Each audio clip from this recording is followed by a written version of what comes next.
Well, good evening. A busy Thursday. I'm Chris Thomas. I'm Laura Painter. Thank you for joining us.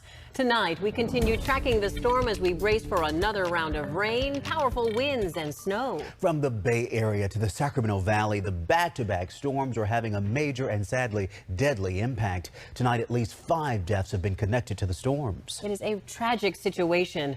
On January 1st, the body of a 45-year-old man from Oklahoma was found near Dillard Road, east of Highway 99, where the roads were flooded.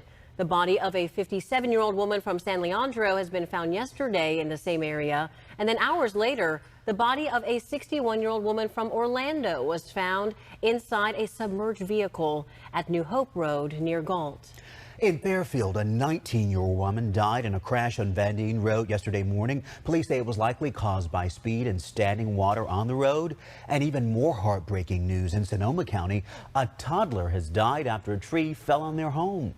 Tonight, as ABC 10's Candace Red explains, one family found their loved one's car in floodwaters in Sacramento County and feared the worst.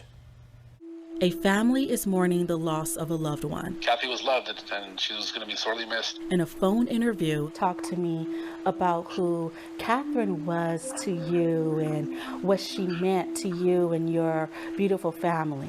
They called her the rock of the family because she was definitely the most assertive and the most I guess just willing to help out everyone. The family tells us, we know she was doing what any mother would do. Martinez went to help her son after he got stuck in the mud on a motorcycle on Sunday, but then she had told my nephew that she was basically stuck in the water, and then her phone went dead, and he contacted 911 immediately. 3 days later, the family says they found Martinez's car in high water in a ditch at New Hope Road in Galt. I was 40 feet from her car because we had walked into the street basically where the water was waist high, and we called 911.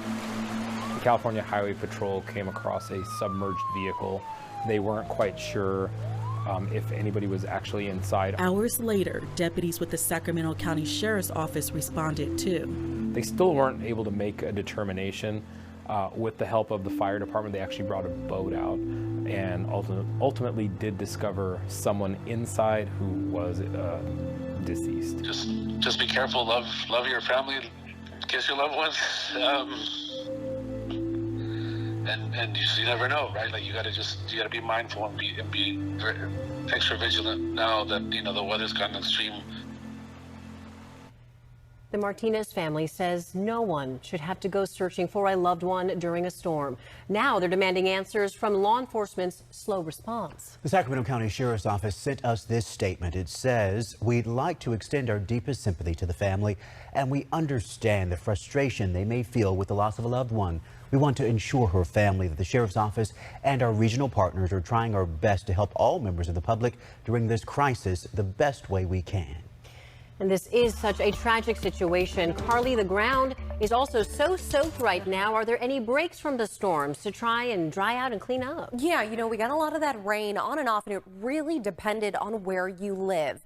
Some areas got hit insanely hard. Others maybe didn't get quite as much, but we're seeing a lot in the bulk of the rain right now hitting those foothills, turning to snow at a little bit higher elevations here, moving up toward Truckee and South Lake Tahoe. And we are starting to see the break in the clouds happening. You may have saw some sun earlier today, as we did even get a rainbow over Sacramento, but we are seeing a break in the clouds, meaning we're getting scattered showers and some thunderstorm chances later on tonight. Now, what we're seeing is that break in the clouds will actually lead into tomorrow morning, bring us some gradual clearing, which will actually bring a partly cloudy day for your Friday. You have to get things done tomorrow morning into the afternoon is a good time to do it before the rain comes again on Saturday. We still have a winter storm warning in effect and a flood watch in effect, as well as a flash flood watch for areas closer toward the Bay areas. We'll see that all until Friday morning as the storm continues to pass through. But we've seen anywhere from even about 1/4 inch to as much as 1 1/4 inch through the valley spots just today. Now, I want to show you this. This is our current rain totals. A lot of people have been asking, where do we sit at at this point in time? Well, for the water year beginning on October 1st, we're getting close to 12 inches downtown Sacramento. We're actually in the positive here by 5.21, and we're looking at 9.85 in Sacramento. Executive Stockton, 10 and almost 3/4 inches. Modesto, almost 9 inches of rain. Look how much more water we've seen this year in the last 3 years. So that's quite a bit more. We are seeing the winds at least a lot slower than yesterday, which is also some good news. Storm passes through. We'll see some clearing before the next round of rain arrives on Saturday. Carly, thank you. Now take a look at this. Strong winds caused a tree to break and fall on top of a trailer and a car at an RV park in Loomis. Michelle Ott sent us these pictures saying that tree got tangled with another tree that was uprooted, and then it split 3 ways onto the trailers. She says she now has to move the trailers so the city can remove the tree. ABC 10 viewer Sue Lee Bunn shared these photos with us, saying she's still dealing with the debris that came down from Clear Creek. This is off Sly Park Road. She says it is stuck now between her house and her neighbors.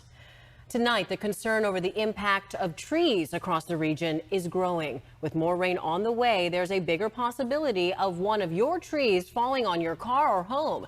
We talked with an arborist today who says a tree failure is caused when the soil loses its capacity to hold the tree in place. Scary situation. Roxanne Elias is live in Arden Arcade, where one tree destroyed a garage. Roxanne, how is that family doing tonight? Laura, they're doing okay, thank goodness, but it was over the weekend that those strong storms, they caused this massive tree here to topple on top of the family's 3-car garage, and they are not the only ones. According to the Sacramento County, they say they've received upwards of 300 reports of downed trees. Now, crews with Foothill Tree Service have been working hard all day and night from the beginning when all this storm happened on New Year's Eve. Chad Dysta says this time of year they usually only get about 4 or 5 calls, but right now that's spiked to at 55 to 60 calls a day. And although the downed trees may not cause a lot of injuries to people, the property damage can be extensive and expensive. Dysta says it's not too late to take action if you need someone to take a look at your trees. If you have large trees, you know it, you have trees that you own, so just be proactive, have assessments done, form a relationship with a qualified arborist before the incident happens, and often you'll have a lot less damage on those properties that are managed versus the ones that are not managed. A lot of cleanup that still needs to happen. Now, that head arborist, we'll hear a little bit more from him coming up at 6, but the scary situation here that could have been worse, we'll hear from the homeowner here at 6 o'clock as well. Back to you in studio. Yeah, and I want to emphasize again what you said earlier, at least 300 reports of downed trees in Sacramento County alone, just showing how powerful these storms are. Roxanne, thank you. Across California, more than 100,000 customers are without power. SMUD customers are seeing a smaller impact from this particular storm. So far, about 450 people are in the dark tonight. Meanwhile, for PG&E customers, thousands are still in the dark. In the greater Sacramento area alone, 1,270 customers are impacted. Keep in mind the storm is slowing down the cleanup process for companies across Northern California. The rain is pushing the limits of water and drainage systems, and it is helping cause more trees to fall. Of course, that's a big problem for power lines. This PG&E office in Vacaville is keeping tabs on hundreds of workers in the field trying to repair damage. Unfortunately, there are still hard-hit areas that crews have not gotten to yet. Last night, we did have some areas up in the Mendocino County area, like you spoke to. We lost access to Highway 1 at the Garcia River. Power companies have plans in place to share field workers during emergencies. PG&E says workers have come in from Southern California and even neighboring states. A new drought map released today shows no part of California is in an exceptional drought anymore, like it was just 2 weeks ago. But keep in mind, most of the state is still in a severe or extreme drought. ABC 10's Morgan Reiner is here now to explain what exactly that means going forward. Chris and Laura, that's the hard part to answer. State officials say it's still too soon to tell how much of an overall impact all of this rain will have on the drought. But I can tell you, farmers are enjoying this moment.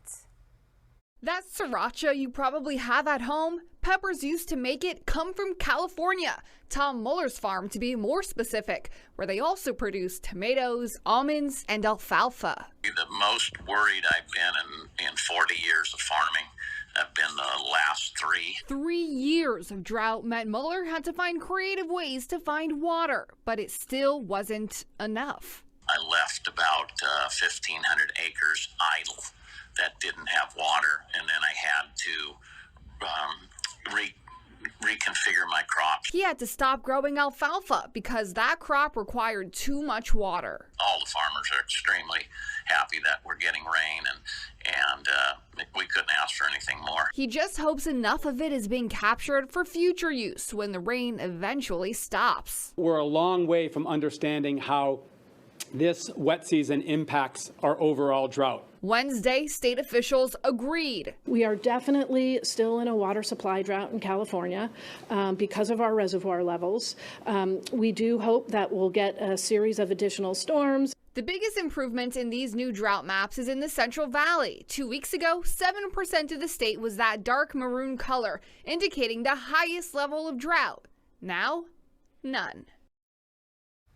The new maps, they came out today, but it's from data collected before Tuesday morning. So that means this current storm is not actually included, and the drought levels, reservoir levels could get even better. State officials were asked if they think the state is doing enough to capture the water we are seeing right now, and they agreed that we do need better infrastructure. Yeah, we know that you'll be tracking that, especially when they update it with new data. Morgan, thank you. And be sure to download the free ABC 10 app so you can track the weather anytime throughout the day, especially if your power goes out. You can get local forecasts sent straight to your phone. A warning from California's Attorney General on price gouging tied to the storms. Well, tracking some of the other big stories we're following at 5, a man is back in jail tonight after police say he exposed himself in front of a teenage girl in Elk Grove. Investigators say she was walking down the street when 29-year-old Victor Soto was caught on camera exposing himself. Police say he's a registered sex offender. She ran to a shopping center and Soto was seen circling the parking lot before leaving. He was convicted back in 2018, listen to this, for indecent exposure in Elk Grove as well. Meanwhile, the man wanted in connection to a violent attack is dead. El Dorado County deputies say the man's body was pulled from the South Fork of the American River yesterday after the recent floods. He was identified as 33-year-old Bruce Gordon.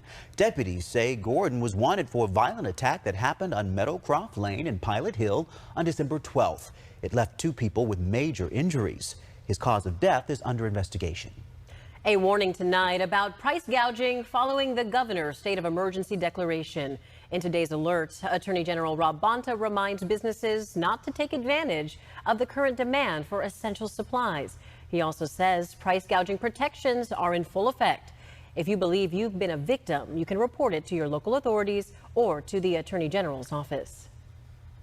Still to come, look at that. A Stockton neighborhood facing a big issue with flooding. Next. Now back to our storm watch. Each time it rains, homeowners on a Stockton cul-de-sac become anxious and stressed. That's because their street is susceptible to flooding and in turn damage. In the case of the Robledo family, they say their home has flooded 3 times since last October, with up to 2 feet of water in their garage and 2 bedrooms. It's very frustrating. I have a baby on the way, so there's no way for us to even have room for a baby. Right now we're sharing with our room and my son's room that I already have.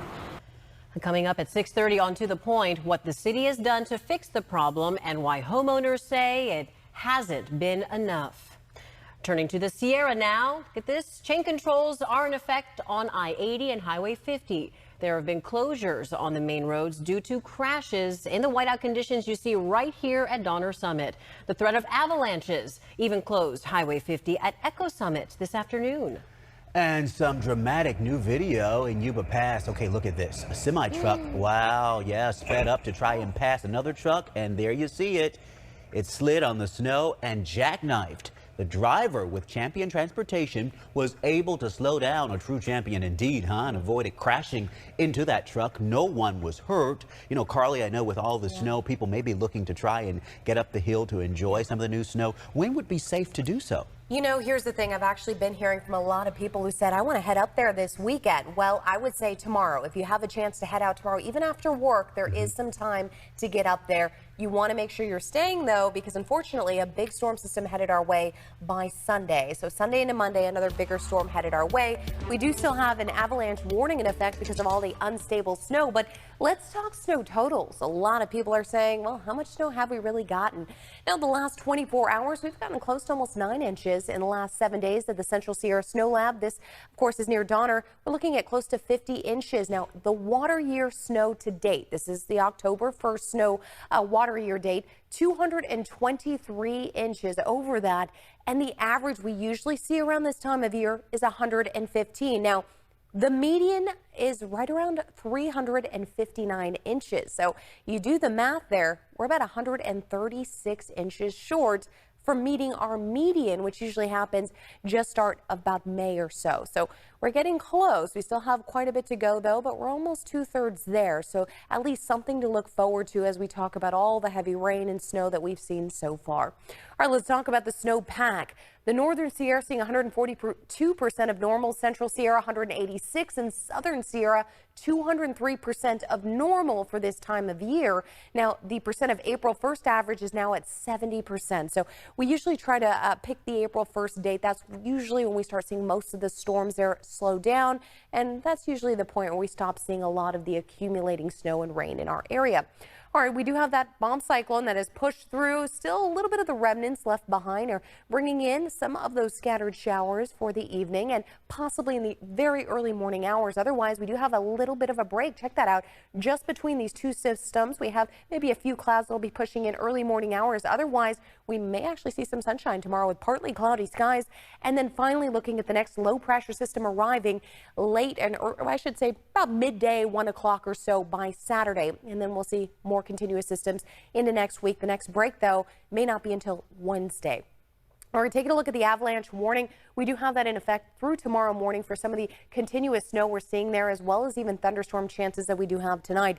We are looking at that winter weather, that winter storm warning. That'll be in effect again until about 4 a.m. So another one through tomorrow morning. We're still looking at additional maybe 2 to 3 feet of snow through the weekend. But for the overnight hours, maybe only about 4 to 10 inches. Now, we could see those gusty winds as the new systems arrive for the weekend. But what we're seeing here in terms of the wet weather and all that rain is we're still looking at a flood warning as well as a flood watch. Now, most of the flood warning areas are going to expire in the next about hour or so, 6:45, and then closer to the coastline, 10 a.m. on Sunday. And we do have a flood watch in effect closer toward Bay Area, just there west of Stockton, as you are seeing some of those stronger storms pushing through and those scattered thunderstorm chances pushing through tonight. Now, another line of rain headed our way around 6 p.m. So we are looking at that for that evening commute as it moves its way east. A few scattered showers tomorrow morning, then again, break in the clouds, a little sunshine, and then finally Saturday, 1 o'clock, we could get some of our first looks here at some of those showers pushing through and into your afternoon hour and evening. Saturday, a nice solid line of storms Sunday, early morning hours before they break up by the afternoon. Now again, continuous atmospheric river after atmospheric river will continue to push through our area for the next week, week and a half. We do have some breaks between storm systems. Again, 4 to 10 inches possible just in the next 24 hours, but by the end of it, we could see as much as 30 to maybe 50 inches of snow as we move from Monday to Tuesday. Now through the weekend, mid-50s there. We'll continue with the mid-50s in the forecast through next week and almost every day with some rainfall. Good, Carly. Thank you so much. As we look at that, we do get a few breaks there on Friday and Wednesday. Carly, thank you.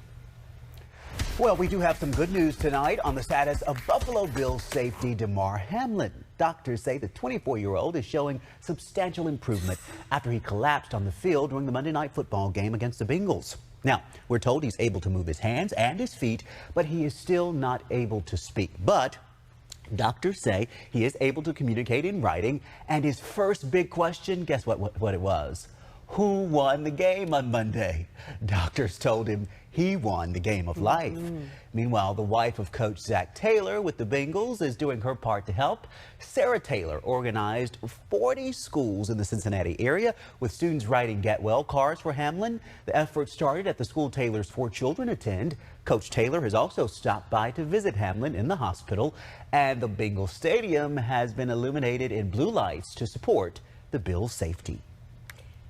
Coming up at 6, the condition of our levee system in South Sacramento County. Repairs are underway, but will those repairs be enough to hold water back? You know, we were just noticing you could hear the rain coming down here at the studio, huh? Yep, it continues. It does. And here's the thing is that we're getting these spotty showers here and there. So while one section of the neighborhood is dry, the other one is just getting a downpour. So that's what's been so crazy about this storm. Some people have been writing in, right? We've Yeah. seen it all in our posts as well from friends in different neighborhoods saying, I'm not getting any rain, but like, hang in there. Hang in and there. be You safe. might, and luckily you aren't, right? Because you wouldn't have to be inundated with water and maybe toppled trees. So that's the good news for some people. Other people not so lucky with those down trees. And it's not just the rain, right? We've got the snow we're tracking as well, Yes, right? that's right. And as we can take a look, if you pull up CG5, we do have on our radar maps there that we are looking at some spotty areas of showers. And those showers are pushing over Sacramento just right now. You can see it pushing into downtown toward Elk Grove. Stockton, you are getting a round of rain headed your way as well. But a lot of it is really coupled up right next to the foothills. And you're seeing that transformation into snow and those snow levels right around 5,000 feet and pushing up. We could see a mix of snowy kind of rain snow mix, winter mix at 4,500 feet. Otherwise, the breakup in the clouds will actually make snow levels a little lower because how cold it's starting to get with the cool air moving in. So just so you know that, scattered showers in the overnight hours. But as we move through tonight, our temperatures were really going to stay rather warm in those upper 40s, low 50s. So not too cold out there. Right. And even when we're driving out there on the freeways, as you mentioned, the spotted showers, when you're going on a long stretch, you can encounter a lot of different situations. Yes. So really check that radar and follow our teams. So important. And chain controls are in effect, right? For They people heading are, up the hill. especially for 80 and 50 does have avalanche control. Okay. Well, we thank you so much for joining us. We've got a lot to talk about. We'll be right back here for the news at 6. We'll see you shortly.